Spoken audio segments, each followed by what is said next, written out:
تجھ پہ دونوں جہاں کی لعنت، وسیع رضوی وسیع رضوی، تجھ پہ دونوں جہاں کی لعنت، وسیع رضوی۔ اس جاہل کی بکواس میں سے ایک سب سے بڑا بکواس کا جواب دیتا ہوں۔ اس ملعون و مردود نے جہاں ایک طرف قرآن پر انگلی اٹھائی، وہیں پر دوسری چیز جس پر اس نے انگلی اٹھائی اور پوری ایڑی چوٹی کا زور لگا رہا ہے کہ کسی طرح اس کام میں کامیاب ہو جاؤں، وہ میرے اور آپ کے آقا جناب محمد رسول اللہ صلی اللہ علیہ وسلم کی پاکیزہ اور مبارک اور مقدس زندگی۔ اس زندگی کو داغدار کرنے کے لیے، اللہ کے نبی کی زندگی کو بدنام کرنے کے لیے کوشش کر رہا ہے، اور یہ بکواس دنیا میں پھیلا رہا ہے، سوشل میڈیا میں بیٹھ کر یہ آواز لگا رہا ہے کہ نعوذ باللہ یہ مسلمانوں کا نبی میرے اور آپ کے آقا جناب محمد رسول اللہ صلی اللہ علیہ وسلم خواہشات کے دیوانے تھے، خواہشات پرست تھے، خواہشات کو پوری کرنے کی ان کے اندر عادت تھی۔ اسی لیے نعوذ باللہ انہوں نے پہلا نکاح خدیجۃ الکبریٰ رضی اللہ تعالی عنہا کے ساتھ کیا۔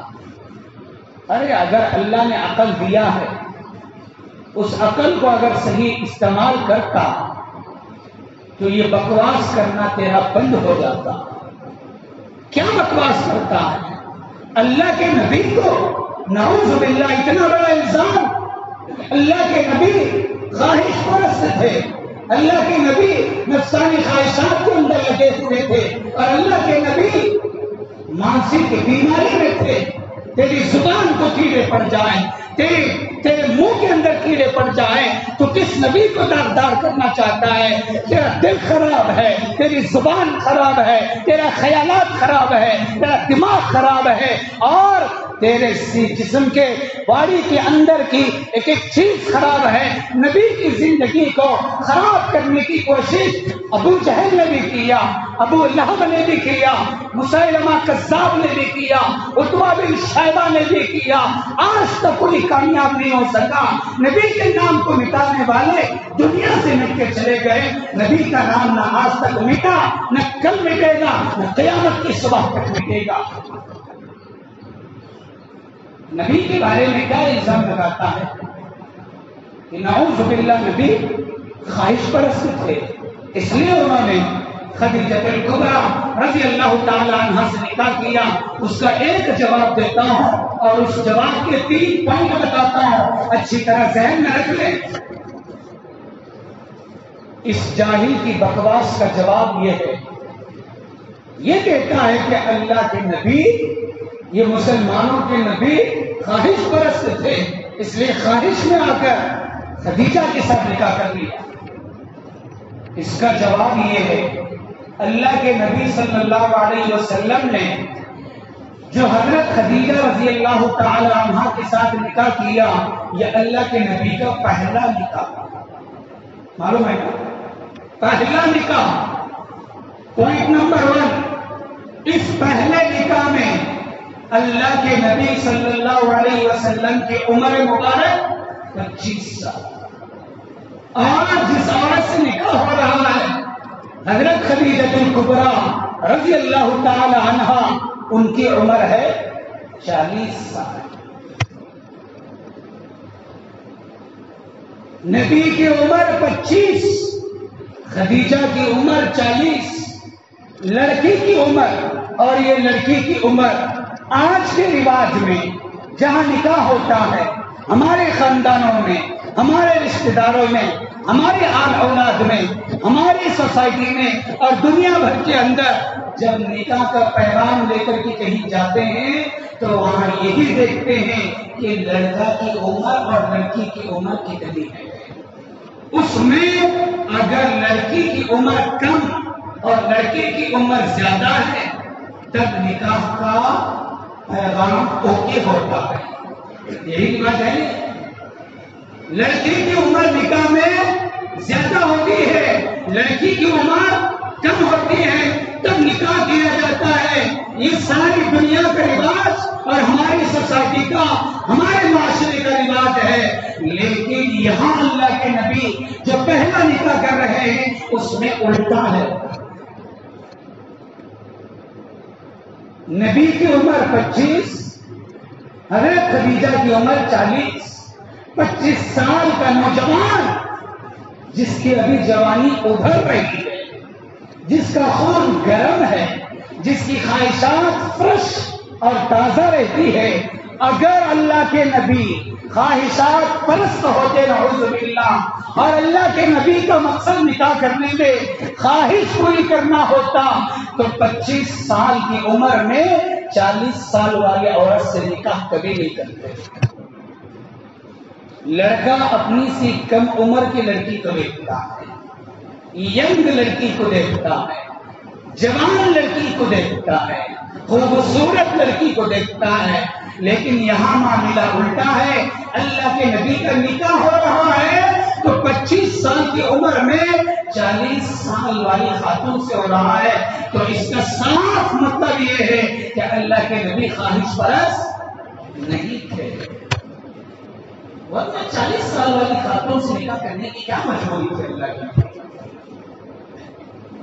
پہلا پوائنٹ. دوسرا پوائنٹ، اللہ کے نبی صلی اللہ علیہ وسلم نے جو یہ نکاح کیا ہے حضرت خدیجہ رضی اللہ تعالی عنہا سے، اللہ کے نبی کے نکاح میں آنے سے پہلے آلریڈی حضرت خدیجہ کی 2 شادیاں ہو کر کے ٹوٹ چکی تھی.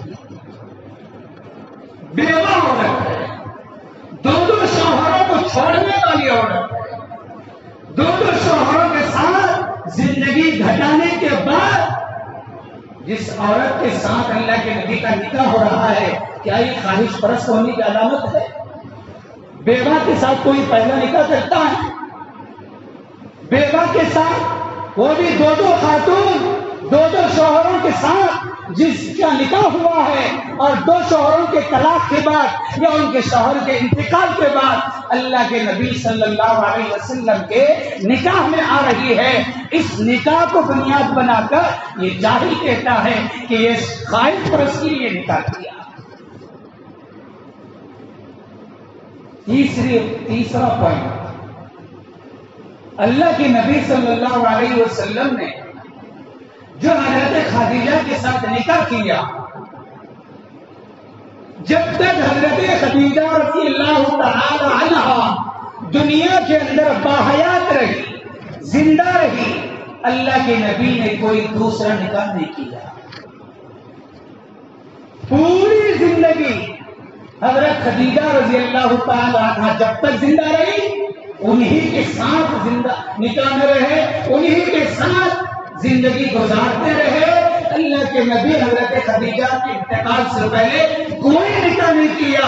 حالانکہ اللہ کے نبی حضرت خدیجہ کے انتقال کے وقت 50 سال کی عمر کے تھے. کتنی عمر ہو گئی تھی حضرت اللہ کے نبی کی؟ 50 سال. 50 سال کی زندگی گھر گئی اور صرف ایک بیوی کے ساتھ. حضرت خدیجہ کی دنیا سے جانے کے بعد جتنے نکاح کیے وہ سب حضرت خدیجہ کے جانے کے بعد کیے. اللہ کے نبی کی 11 بیویاں. اس کو بھی ٹاپک بنا کر دشمن کہتے ہیں کہ دیکھو کیسا خواہش پرست ہے کہ 11 بیویوں کو رکھا تھا، 11 بیویوں کے ساتھ شادی کیا.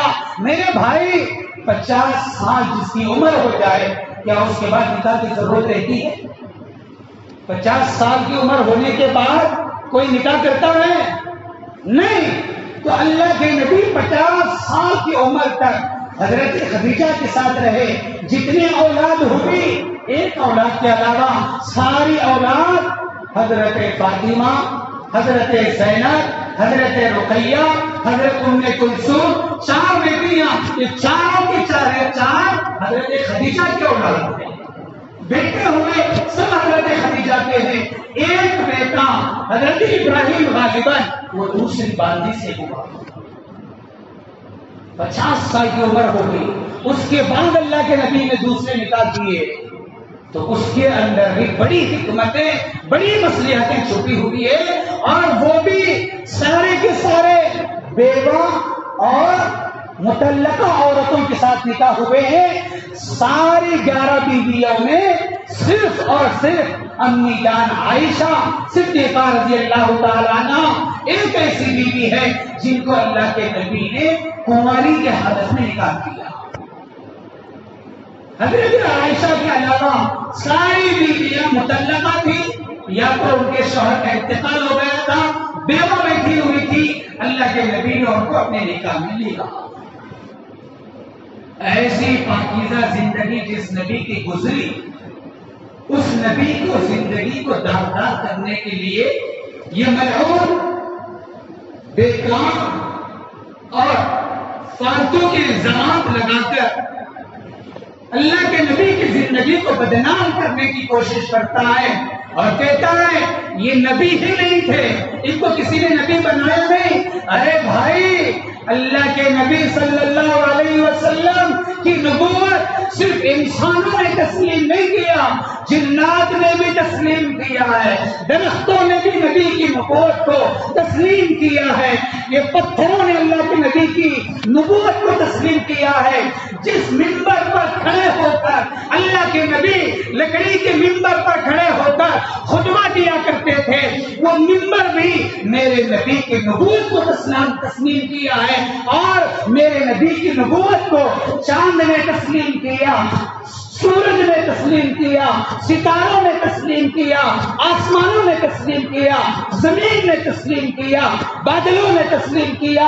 اللہ کے نبی جس درخت کے سامنے سے گزرتے، درخت اللہ کے نبی کو جھک کر سلام کیا کرتے، جن جانوروں کے سامنے اللہ کے نبی گزرتے، اونٹ اور بکریاں اللہ کے نبی کے سلام کیا کرتے تھے۔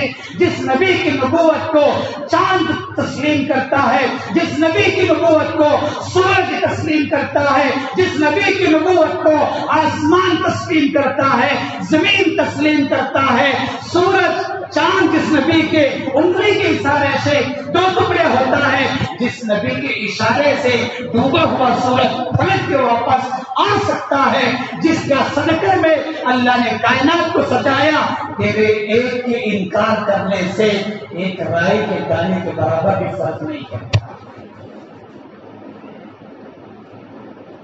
کیا سمجھتا ہے سوشل میڈیا میں بیٹھ کر بکواس کرنے سے مصطفیٰ کی شان گر جائے گی؟ وَرَفَعْنَا لَكَ ذِكْرَكَ، اللہ نے جہاں قرآن کی حفاظت کا اعلان کیا، اِنَّا نَحْنُ نَزَّلْنَا الذِّكْرَ وَإِنَّا لَهُ لَحَافِظُونَ، اس قرآن کو ہم نے اتارا، اس کی حفاظت بھی ہم کریں گے۔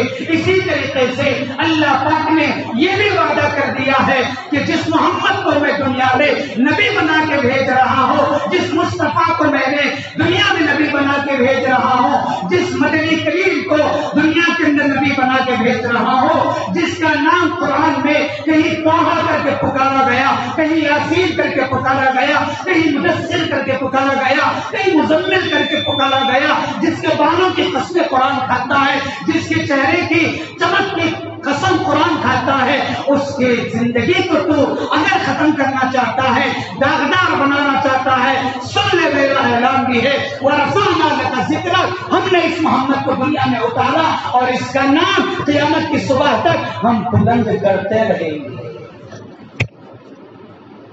ہر دن، ہر نماز میں، ہر ملک کے اندر، ہر بستی کے اندر، بستی کے ہر مسجد کے اندر مؤذن اگر اذان میں اللہ کی بڑائی بیان کرتا ہے، وہاں میرے مصطفیٰ کے نام کی بڑائی بیان کرتا ہے۔ جب تک مؤذن اذان میں اللہ کی بڑائی کے ساتھ میرے نبی کا نام نہیں لیتا، اس کی اذان مکمل نہیں ہوتی۔ جب تک اقامت کہنے والا میرے اللہ کے نام کے ساتھ نبی کا نام نہیں لیتا اس کی اقامت مکمل نہیں ہوتی. جب تک نمازی نماز میں بیٹھ کر تشہد میں اللہ کے نبی کا نام نہیں لیتا, نبی پر درود نہیں بھیجتا, اس کی نماز نہیں ہو سکتی. جب تک کوئی انسان اسلام میں آنے کے لیے کلمے کے اندر اللہ کے نام کے ساتھ محمد کا نام نہیں لیتا, جب تک اس کا اسلام بھی قبول نہیں ہوتا. جس نبی کے اللہ نے یہ شان رکھا ہے اس نبی کی زندگی کو برباد کرنے کی تو کوشش کرتا ہے تو تیری زندگی پر لعنت ہے.